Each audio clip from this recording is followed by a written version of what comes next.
here at Resourcing Tomorrow on the last day with Darren Hazelwood, CEO of Panther Metals. Darren, always good to be speaking. How are things? Likewise, good to see you in person. Yeah, absolutely. Was it a year ago?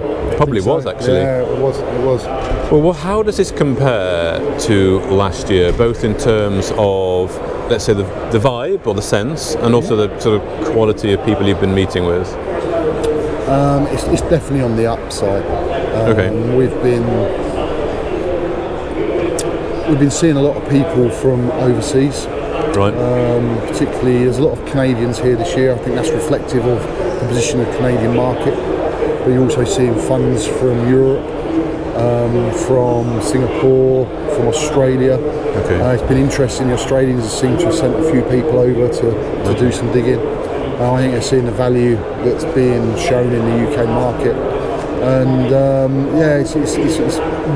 the quality and the type of people you're seeing is on a completely different level to last year. Last year was very positive as well, but I think this has stepped up again. Okay. And people are looking for opportunities. They're looking to deploy capital. They're looking for the right opportunities where to deploy that capital. And it's a pleasure having really grown-up conversations. I was in Toronto a couple of weeks ago, 2 days, 12 meetings, all high-level meetings, and that gave me a huge boost. Yeah, it does. It does give you a boost, yeah. And then coming here on the back of that as well. Yeah. We're now going to be heading to Vancouver either in the next couple of weeks or very, very early January. People are understanding what we've got, where we're at.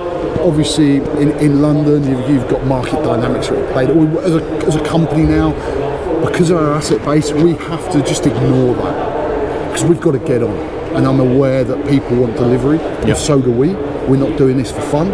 And this is giving us the tools to deliver. And that's incredibly exciting. Well, I do tend to agree with you that there's cash or capital looking to go somewhere. I was at the Swiss Mining Institute, and it's a much more smaller event, so you can get a bit more of a sense of what's going on. Yep. And a lot of the fund managers I was talking to there are more heavy in cash than they would normally be. And Rick Rule was here yesterday. He's also in cash, but they're all shopping, right? Yes, they are. And there's cash around because, of course, some of those mid-tiers have now basically moved into top tier with the expansion of margins, with, of course, the rising gold price. So there's cash around. Profit taking's been had, and of course, generally when prices go, you've got to have a bit of a cool off, right? But generally, I'm getting the sense that there is quite a lot of cash in the sector, just perhaps waiting a little bit or looking for good places to go to. So it gives me a real good sense that the sector is sort of it's becoming healthier and it's becoming more exciting. What I like is when you're talking to the professionals, they're looking for real opportunities. Yeah. They want to understand. They understand where a project is at. A great example would be Wishbone. Professionals can see it's a huge VMS system. They can see that you've got a discovery already on that system. They can see that hitting over 80 metres of massive and semi-massive sulphide is very significant.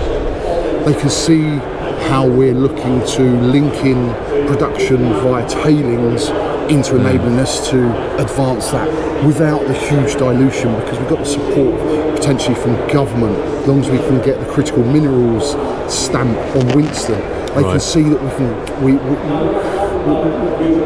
where we're at and how we can take it forward. You can see the ESG advantages of tailings cleanup whilst you're making money. You know, we've been talking. We've had off-site meetings this morning. I'm catching the 6 o'clock train into London to have off-site meetings. Yeah, so before the event kicks off, and I've never seen that. But if you looked at the footfall, you'd look here and think, well, there's not a huge amount of people about, but it's quality. Right. Okay. Good. And it's quality that understands, and that's incredibly exciting for me. But unfortunately, to be honest with you, Mark, I've not seen anyone from London here.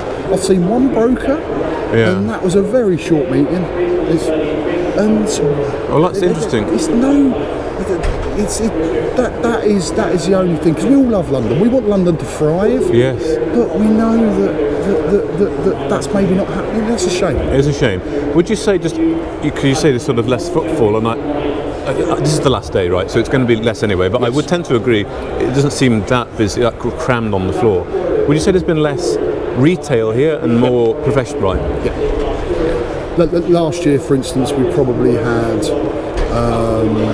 half a dozen retail type meetings. Right. I've had one. Right. Yeah, I've had a schedule of 37 meetings in 3 days. Right. In fact, I'm going to have to end this interview because I've got another meeting to get to. Yeah, in about 2 minutes. Yeah. Okay. So my apologies. No, that's all right. Just quickly then, but it is interesting, isn't it? Though maybe the retailer have been feeling the pinch or something. I don't know, but the capital is there, and the sense I've been getting is we're just in the early innings. And the fund manager I was talking to yesterday is now looking at that next level down. They've got to. So the development stage. But you can see with, for instance, Panther's a prime example, right? You can see that the tailings has the potential to take the company like this, and it genuinely has. The numbers are there. You ignore the market. I can't. You can lead a horse to water, but they can see that the concept is right. Tailings does that with the company. Add in the potential for discovery on something like Wishbone or Bonga that can do vertical. And you've got the insurance policy, but you're able to sit down with professionals, show them how you can deliver it, tell them a little bit more about what you're doing behind the scenes. There's a huge amount going on behind the scenes, but they get it. Yeah. And that's, you can ask no more of that. And as I say, that's generated multiple off-site meetings, it's generating trips abroad. It's good. And just very quickly, one last question. Canada, you were going after a listing there? No, we're considering a listing in North America. I think the lawyers would be happy for us to stay all right, okay. Okay. Okay. We'll leave it there for now. I know you've got a meeting, but Darren, thank you for your time. Pleasure, Mark. Thank you. If you enjoyed this interview, then give us a thumbs up, a like or a retweet. Subscribe to us on YouTube or follow us on Twitter and hit that notification bell to be the first to know when we release new content. There's loads of great content on our website too, across all our programs at stockboxmedia.com. Thank you for watching.